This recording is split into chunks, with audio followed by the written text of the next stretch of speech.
Strafsache gegen Josef Eder. Als Nebenklägerin tritt seine Gattin Christine Eder auf. Herr Staatsanwalt, bitte verlesen Sie die Anklageschrift. Wir verhandeln heute die Strafsache in der Causa Sepp Eder gegen seine Gattin Christel Eder, welche heute als Nebenklägerin auftritt. Herrn Sepp Eder wird vorgeworfen, vor ca. 45 Jahren, also im Sommer 1969, genauer gesagt im Monat Mai in St. Konrad, beim Feinstern eine dort ansässige, dunkelhaarige Schönheit in eindeutiger Absicht aufgesucht, im Versuch, in ihr Zimmer zu gelangen, diverse Sachbeschädigungen begangen zu haben. Herr Eder, wollen Sie sich dazu äußern? Meine Herren, mein Mandant mag von seinem Recht zu schweigen Gebrauch. Okay.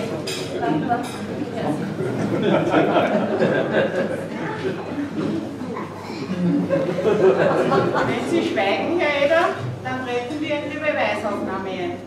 Ich rufe den Herrn Johann Raffelsberger in den Zeugenstand. Er war der Chauffeur damals vor 45 Jahren. Aha. Der Zeuge ist offenbar verschwunden. Wir nehmen den nächsten Zeugen. Ich rufe Herrn Max Eder in den Zeugenstand. Zeuge bitte.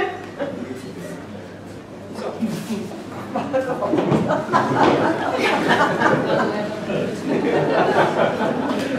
Sie sind Herr Max Eder, geboren am 6.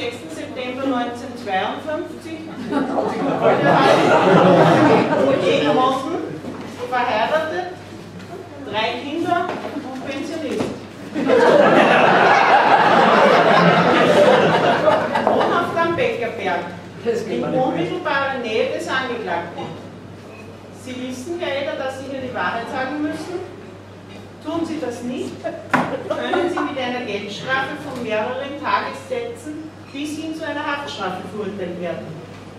Allerdings können Sie natürlich von Ihrem Recht zu schweigen Gebrauch machen, wenn Sie sich bei wahrheitsgemäßer Aussage selbst belasten würden. Also Herr Eder, Sie schildern mir jetzt einmal, was an diesem besagten Abend los gewesen ist. Wahrheitsgetreu. Verständlich, weiß ich gar. Ja, als Richter, da im warmen Monat Mai nicht nur die Bäume austreiben, sondern auch wir junge Buben damals so einen leichten Übermut verspürt haben wir unseren Übermut natürlich auch beweisen müssen. Und da lag es nahe, dass wir in dieser Nacht nach St. Konrad gefahren sind zu besagtem Objekt, weil wir gewusst haben, dass da ein sehr hübsches, erfahrenes Mädchen.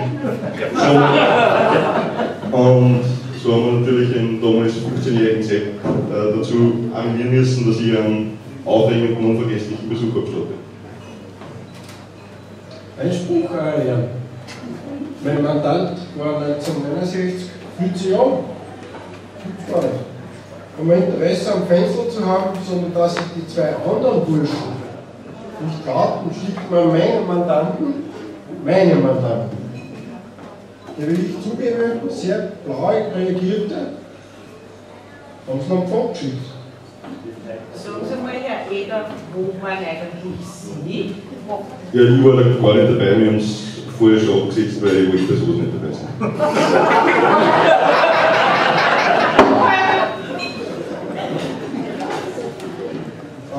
Einspruch, Herr Herren. Der Zeuge war zu diesem Zeitpunkt bereits 2 Jahre älter als mein Mandant. Und da dürfte wohl sexuelle Interesse bedeutend größer gewesen sein. Mit 17. Mein Mandant war damals 15. Nehmen Sie doch zu. Mein Zeuge, dass auch Ihnen der Verlangen eines Beischlafes vorhanden gewesen sein müsste. Der Überverteidiger, euer Ehren, will so wie ich heute, 45 Jahre später, noch wissen, welche Verlangen das ich damals gehabt habe. Ja, Herr Eder, Sie merken sich nicht so schnell was. Wie erklären Sie sich aber, dass auf diesem Corpus Delicti da hinten, auf der Seite ist, noch die DNA von mindestens 3 Personen zu finden ist? Aha, großes Schweigen. Ich glaube, so kommen wir nicht weiter. Gibt es noch irgendwelche Anträge? Sonst fahren wir mit dem nächsten Zeugen fort. Herr Zeuge, Sie dürfen gehen.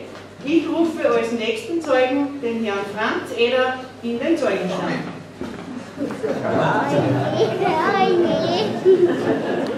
Also es ist wirklich schwierig, glaubt der Eder, da soll sich irgendeiner noch auskennen. Also lieber Herr Eder, Sie heißen Franz Eder und Sie sind der Bruder des Angeklagten. Richtig. Weiterer Zeuge. Es gilt das Gleiche für Sie. Sie müssen mir die Wahrheit sagen. Wenn Sie das nicht machen, dann machen Sie sich genauso strafbar. Sie dürfen nur dann schweigen, wenn Sie sich selbst belasten würden. Sie sind der Bruder des Angeklagten und in dieser verhängnisvollen Nacht waren Sie der Mitfahrer des anschließenden Fluchtfahrzeugs. Jetzt schildern Sie uns einmal die Sache, oder haben Sie auch alles vergessen? Aber na, ein bisschen was weiß ich nicht. Hohes Gericht. Jemand wollte den Sepp damals beim Einsteigen ins Fenster behilflich sein. Da ist ja, wie Sie wissen, der Fenstergleis gesichert war. Während Sepp mit einem Magenheber versucht, das aufzuzwingen. Kann man helfen müssen. Ja, jetzt, Herr Zeuge, Sie reden da so nebulos herum. Drücken Sie sich etwas genauer aus. Wer war denn der Dritte? Da ich meinen Angeklagten verwandt bin, antworten wir lieber, weil er das weiß. Also das darf doch nicht wahr sein. Ich möchte jetzt wirklich im Interesse der Nebenklägerin Christel Eder, die da hinten sitzt im Zuschauerraum, endlich wissen, ob dieser Fenstervorgang erfolgreich war, ja oder nein. War jetzt der Sepp Eder bei der schönen Unbekannten in der Kammer? Sie müssen hier die Wahrheit sagen, sonst lasse ich Sie vereidigen. Also, hohes Gericht, das kann ich mir eigentlich nicht ganz vorstellen. Da der Besitzer des anderen sehr munter worden ist und aufgekommen ist durch das Laute, schätze ich, ist dann die Straftat sowohl auch die Wohltat vereitelt worden.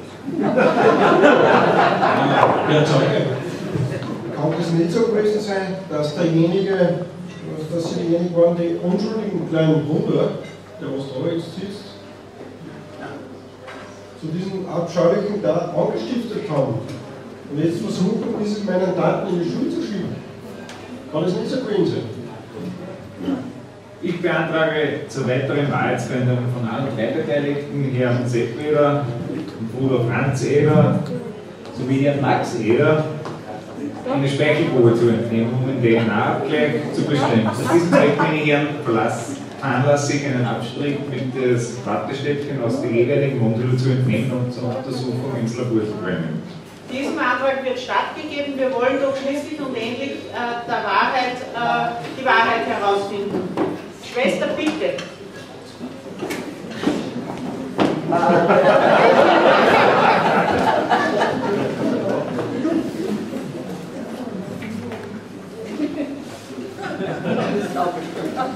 Die drei Personen, denen jetzt die Speichelprobe entnommen wird, mögen sich bitte für den heutigen Abend auch noch zur Verfügung halten.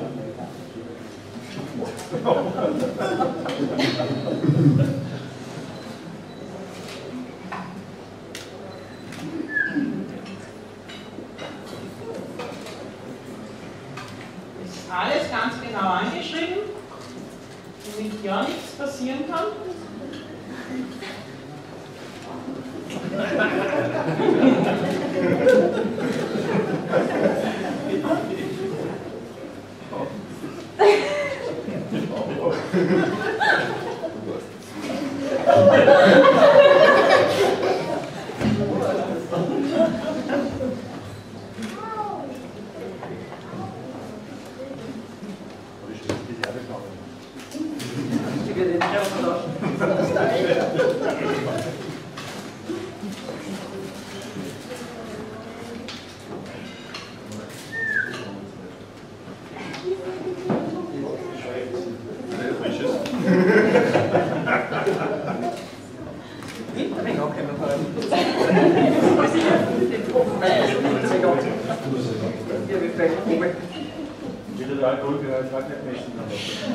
Dann machen wir das ja jetzt schon.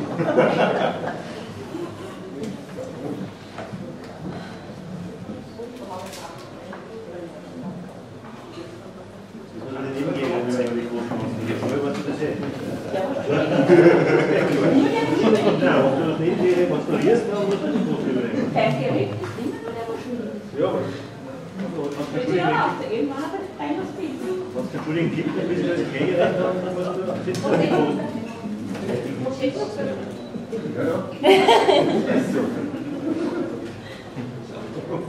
So, danke schön. Es geht jetzt zur Auswertung, die wird sofort veranlasst. Wir fahren fort im Verfahren. Ich rufe zuletzt die Ehegattin und Nebenklägerin Frau Christel Eder in den Zeugenstand. So, meine Herren, bitte. Sie halten sich zur Verfügung. So. Frau Eder, Sie sind die Ehegattin des Angeklagten. Sie wissen auch, dass Sie hier die Wahrheit sagen müssen. Sie sind zwar nicht verwandt und nicht verschwägert mit dem Angeklagten, aber dessen Frau, und daher haben Sie auch das Recht, die Aussage zu verweigern. Möchten Sie sich äußern? Ja, Herr Richter.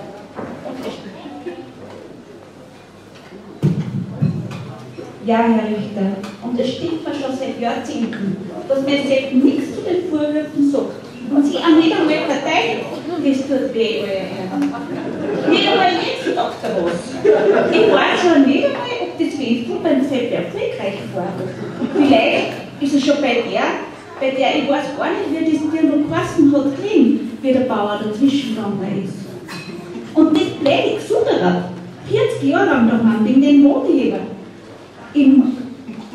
ist mir auch schon auf die Nerven gegangen. Wir wollen sich kein Leiden wieder leisten können.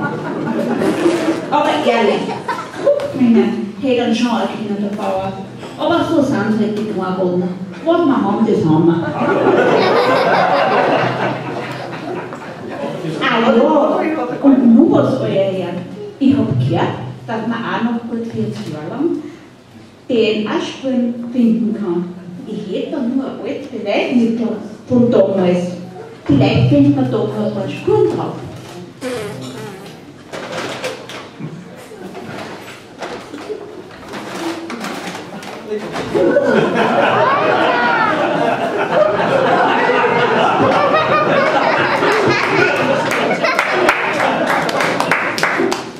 Wird als Beweismittel zugelassen? Schwester, bitte nehmen Sie das auch mit ins Labor.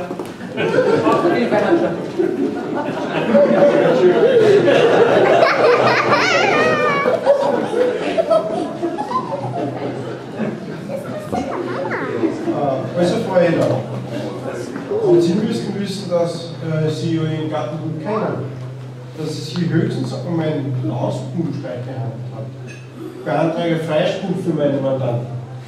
Nix Freispruch, Herr Verteidiger. Gerade weil ich meinen Sepp so gut kenne und man sonst ist er ja auch nicht Kurzstrafe gewesen, will ich die Wahrheit wissen und nichts ist die Wahrheit. Sonst gehe ich in Berufung. Hey Christel, reg dich nicht so auf, ist noch nichts passiert. Wie willst denn du das wissen, wenn du dann gleich wieder mal dabei warst? Ja, genau. Ich verurteile Sie wegen ungebührlichen Zwischenrufen. Ihre persönliche Meinung ist hier überhaupt nicht gefragt. Das Urteil lautet eine Runde an der Bar für die Teilnehmer dieser Gerichtsverhandlung. Frau Eder, eine Frage jetzt an Sie, Hand aufs Herz. Würden Sie Ihrem Mann verzeihen, wenn nach der Prüfung der DNA-Spuren herauskommt, dass er doch schuldig ist? Ja, schon, euer Ehren. Aber den Test warte ich schon. Das Gericht zieht sich jetzt zur Beratung zurück. Soweit bringen wir die Hand von Zwischenrufen. Also weg. Das ist schon schwer.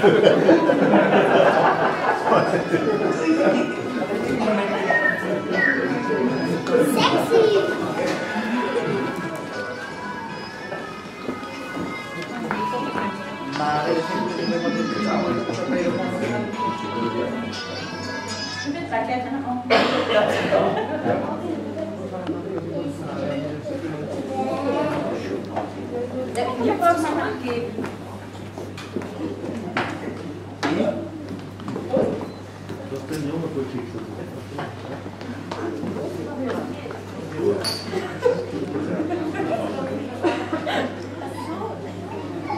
Zum Wohl. Alles verjährt schon. Hast du nicht gesehen, ist alles verjährt. Noch 40 Jahre ist alles Ich habe nichts verjährt. Noch 40 Jahre ist alles verjährt. Jetzt? Warte mal,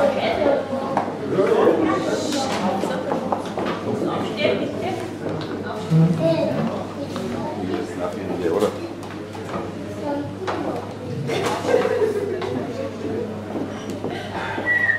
So, Schwester, bitte, bringen Sie uns die Ergebnisse.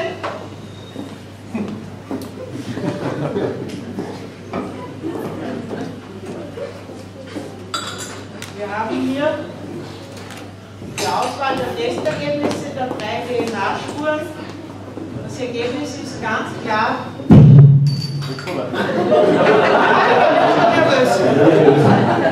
Dunkel wurde eingefärbt die DNA-Spur von wem glauben Sie, Angeklagter?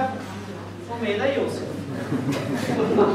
Im Namen des Volks ergeht daher nachstehendes Urteil. Nach der Überprüfung der DNA-Ergebnisse, die sich im Übrigen auch auf der Lederhose befunden hat, gibt es folgendes Urteil. Der Angeklagte Sepp Eder ist schuldig der Nötigung und Sachbeschädigung in Tateinheit mit uneinheitlicher Zeugenaussage und wird zum Besuch einer Oper im Römersteinbruch zusammen mit seiner Ehefrau im nächsten Jahr verurteilt. Weiters, so einfach geht es nicht, war schweres Delikt. Weiters zu 10 Stunden gemeinnütziger Arbeit bei der Feuerwehr Beckerberg nach Aufforderung durch den Kommandanten.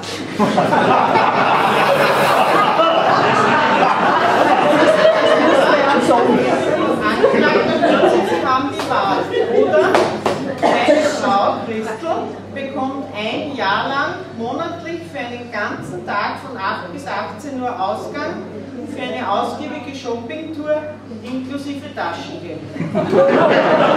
Angeklagte, Sie haben jetzt 3 Tage Bedenkzeit, ob Sie die Variante A oder B des Urteils annehmen. Die Entscheidung teilen Sie Ihrer Frau mit und Sie bekommen das Urteil natürlich noch schriftlich, um es nicht zu vergessen. Die Kosten des Verfahrens und des heutigen Abends sowie die laut Urteilsverkündung darauf entstehenden Kosten trägt der Angeklagte zur Gänze. Die Beugestrafe gegen Max Eder wird jetzt sofort vollstreckt auf der Wahl.